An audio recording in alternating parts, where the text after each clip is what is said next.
हम लोग और कार्यकर्ता बैठे हुए हैं और भाजपा के प्रत्याशी सुभाष तंबोलिया हम उनसे मुकम्मल की चुनाव की खबरें अपडेट दे रही है। हम आज इस वक्त सुभाष जी से रूबरू। आज लोकतंत्र का महापर्व था। आज के जो चुनाव है वो मेरी जनता और मेरे कार्यकर्ता चुनाव लड़े हैं और इस महापर्व के अंदर हमारी तमाम महिलाओं ने और सभी कार्यकर्ताओं ने पूर्ण रूप से सहयोग किया है, जो इस लोकतंत्र में सबसे बड़ी भागीदारी के रूप में नहीं हुआ है। कई तरह के चर्चा और कयास लगाए जा रहे हैं कि यहाँ त्रिकोणीय मुकाबला था और सुभाष तंबोलिया पहली बार विधायक के चुनाव में उतरे हैं। यहाँ पे कोई त्रिकोणीय मुकाबला नहीं था। मैं 2005 से लगा के 2023 तक प्रधानमंत्री में काम किया है, तो जनता के मन में एक ही बात थी कि 3 बार प्रधान के रूप में रहे हैं और क्षेत्र के अंदर अच्छे कार्य किए हैं। जनता के बीच में हम गए हैं और जनता ने मुझे आशीर्वाद दिया। इसी आशीर्वाद के बल से चुनाव लड़े हैं और जनता ने ही ये चुनाव लड़ा है। हम जनता से भी इस क्षेत्र में रूबरू हुए बागीदरा विधानसभा क्षेत्र में, तो काफ़ी लोगों में उत्साह का माहौल था और सुभाष तंबोलिया का एक चेहरा जो है वो सामने आ रहा था। हालांकि जिक्र नहीं किया हमारा नेता सुभाष तंबोलिया, लेकिन जो चर्चा चल रही थी, जो उनकी बातें चल रही थी, उससे पूरा अनुमान लगाया जा रहा है कि चेहरा सुभाष तंबोलिया का था और लोकसभा सीट में महेंद्र मालवीय का। क्या कहेंगे?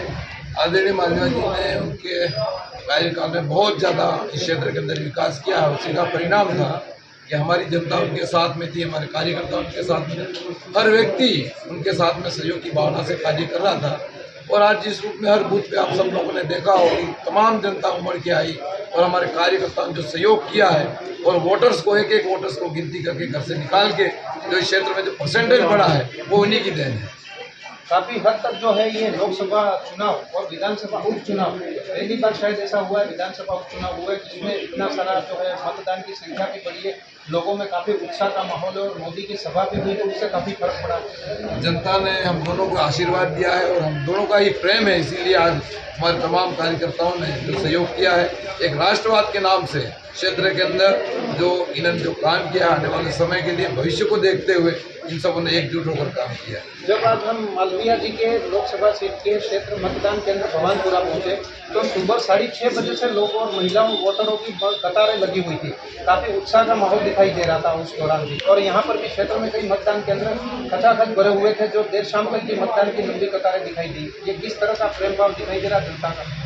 जब मैं भी 5 बजे उठ के जब घर के लिए वोटिंग के लिए रवाना हुआ तो रास्ते में मैं जा रहा था तो लोगों की जो कतारें लगी थी, मैंने पहली बार देखा कि 6 बजते पुलिंग बूथों पे कतारें लग गई थी, जबकि 7 बजे पुलिंग वोटिंग करने का समय था।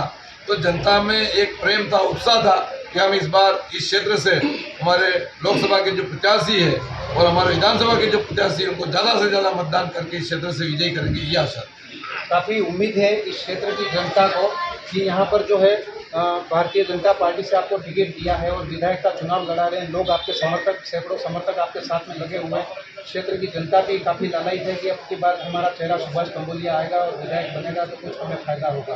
पहली प्राथमिकता आने वाले समय में आदरणीय मालवीय जी भी जीतेंगे और मैं भी जीतूंगा, ये मुझे पूर्ण विश्वास है, क्योंकि जनता का प्रेम आज जिस रूप में देखा है और इस क्षेत्र की जो भी आने वाले समय जो विकास की जो कड़ियाँ हमारी कड़ी के साथ जोड़ के क्या कहेंगे?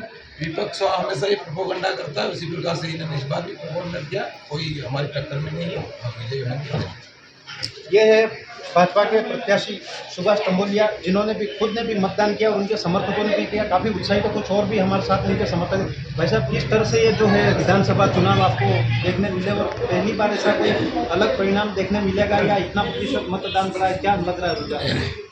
देखिए, मालवीय जी का एक लंबा राजनीतिक कैडर है और मालवीय जी ने जिस तरह से यहाँ छत्तीसगढ़ को लेकर के अभी तक साथ चले हैं और उनके साथ में हमारे सुभाष जी भी लगातार लगे हुए थे। यहाँ के जो लोग हैं, यहाँ के जो युवा हैं, यहाँ के जो भारतीय जनता पार्टी और राष्ट्रवादी चरित्र के जो लोग हैं, उन लोगों ने दिन रात एक करके अपने राष्ट्र धर्म को निभाने का पुरजोर प्रयास किया है और निसंदेह हमारे मालवीय जी और सुभाष जी जो हैं यहाँ के हमारे भारतीय जनता पार्टी के कैंडिडेट हैं, तो निसंदेह हमारे मालवीय जी और हमारे जो विधायक के प्रत्याशी हैं वो निसंदेह हमारे विधानसभा में पहुंचेंगे और कहीं से कहीं तक किसी तरह की कोई टक्कर जैसी बात नहीं थी।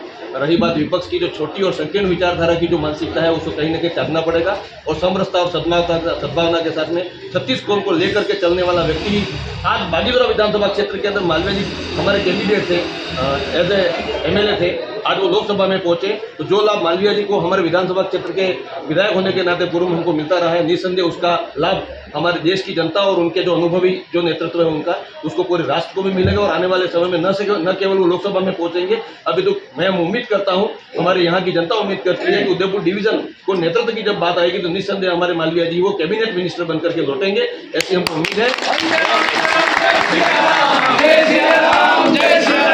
जिस तरह से उपचुनाव के अंदर जिस तरह से शाम को इसे जनता जो मतदान किया और जिस तरह से योगदान किया और कार्यकर्ताओं ने जो कड़ी मेहनत की, जो किसी भी कौम का उन्होंने दिन रात किसी तरह से यहाँ कोई दिखावा नहीं किया है, राष्ट्र धर्म का निबंध किया है। 36 कौम के जो नेता हैं जो बड़ी मानसिकता के साथ में सबको लेकर के चले हैं। आने वाले समय में डबल इंजन की सरकार से पूरे क्षेत्र का विधानसभा में माननीय मुख्यमंत्री भजनलाल जी के नेतृत्व में चहुमुखी विकास होगा, सभी जाति धर्म मजहब और वर्ग के लोगों का विकास होगा और इनको हमको इन पर पूरा भरोसा है। और कहीं से कहीं तक ये जो राष्ट्र धर्म है उसी के तरह जो राष्ट्र नीति है और जो साफ नीति है उसी नीति और नीति को लोगों ने वोट किया है और आने वाले समय में इसके परिणाम हम सभी लोगों को विकास के रूप में मिलेंगे, इसमें कहीं से कहीं तक कोई दो राय नहीं। देखिए, वो मोदी जी का मैजिक है और दूसरे नंबर पर कहूँ तो मालवीय जी का मैजिक है।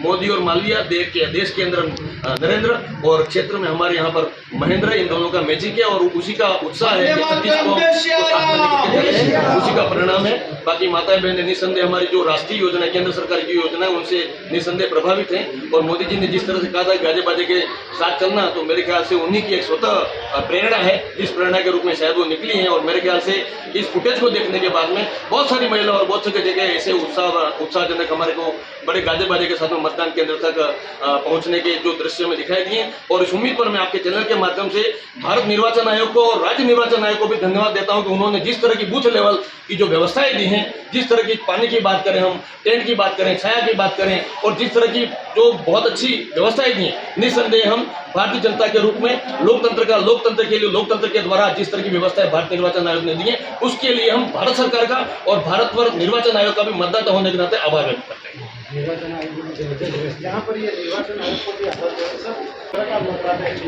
नहीं, उनको उत्साह था, काफी उत्साह है भाजपा के प्रति, पार्टी के प्रति, स्थानीय नेता मालवीय जी के प्रति, सुभाष जी दम्बोजिया के प्रति, क्योंकि उन्होंने यहाँ पे भागीदार क्षेत्र में काफी विकास किया। इसमें महिला वर्ग मोदी से भी खुश है, हर नेता से, बीजेपी कार्यकर्ता से खुश है। उन्होंने मतलब यहाँ की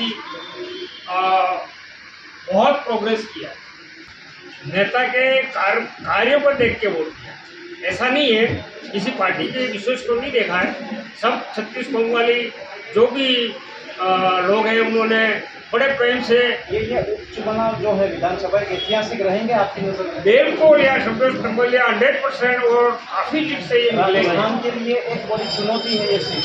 बिल्कुल यहाँ निकलेंगे 100%, इनके चैलेंज के साथ होंगे। तो ये कुछ मतदाता भी थे और उनके समर्थक भी हैं। हम यहाँ पर एक और पैसा पे उनसे किस तरह से आज का जो चुनाव है आपने भी देखा, काफ़ी कुछ यहाँ पर मतदाताओं में रुझान था, अच्छा था, क्या परिणाम मानते हैं आप, क्या लग रहा है?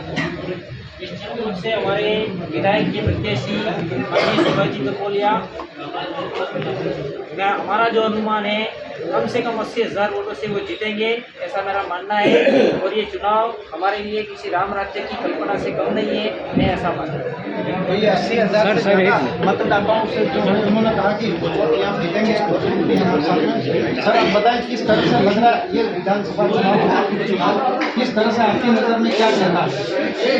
आज़ादी के बाद पहला ऐसा मौका है कि स्थानीय कैंडिडेट को मौका मिला है और सभी 36 कौम के लोगों ने मिलकर एक साथ जुटता साथ युवा ने प्रगति के साथ में मतदान किया है और आगे आने वाले समय में मैं आपको उदाहरण भी छत्तीसगढ़ भारत सरकार के निर्वाचन आयोग के बहुत आभारी हैं कि सारे 2024 के लोकसभा के चुनाव की व्यवस्था हमारे देश में चुनाव आयोग ने सर्वश्रेष्ठ किया और आने वाले 2029 में इससे बेहतर होगी। नंबर 2, राजस्थान की जहाँ हम बात करते थे, राजस्थान में हमारा शांतिपूर्ण मतदान हुआ, राजस्थान में शांतिपूर्ण माहौल था और बहुत बढ़िया काम हुआ। सारे देश के और राज्य की जनता का इतना उत्साह हमने कभी पैदा नहीं देखा। मैं भी उम्रदार आदमी हूँ। और जहाँ हमारे बांसवाड़ा जिले की बात करें, मालवीय जी और सुभाष जी की, मालवीय जी एक ऐसा व्यक्ति कि जिन्होंने कभी बंद कमरे में या छुप बात नहीं कि खुले दरबार में जिसका जो काम है फटाक से और तत्काल काम किया है, ऐसा व्यक्ति है। इसलिए आज जो चुनाव का जो उत्साह दिखा, ऐसा लग रहा है कि वास्तव में किसी को कहने की जरूरत नहीं पड़ी है और बहुत बढ़िया रहा, हमारे शांतिपूर्ण रहेंगे और बहुत बढ़िया दोनों हमारे आशा करते हैं कि हमारे दोनों चुनाव दोनों पार्टी जीतेंगे, दोनों ऊंच स्थान पर जाएंगे और हमारी जनता को लाभ मिलेगा। धन्यवाद। आज़ादी के बाद पहली बार हमें विधानसभा का ये चुनाव जीत रहे हैं, वो अच्छी लीड से जीत रहे हैं और हमारे सम्माननीय तमोलिया साहब अच्छी लीड लेके राजस्थान सरकार में जाएंगे और ये मिनिस्टर बनेंगे, युवा नेता हैं। बीजेपी एक छत्र जीतेगी और आगे तरक्की करेगी। लेकिन आसानी के साथ लोकसभा में हम जीत रहे हैं और लोकसभा में हमारे महेंद्र जी मालवीया एक अच्छी लीड लेके जाएंगे और कैबिनेट के मंत्री बनेंगे और इस संभाग का इस क्षेत्र का पूरा अच्छा विकास करेंगे और 3600 कौम को साथ में लेके हर हमेशा साथ में रहेंगे और साथ में रहेंगे। बहुत बहुत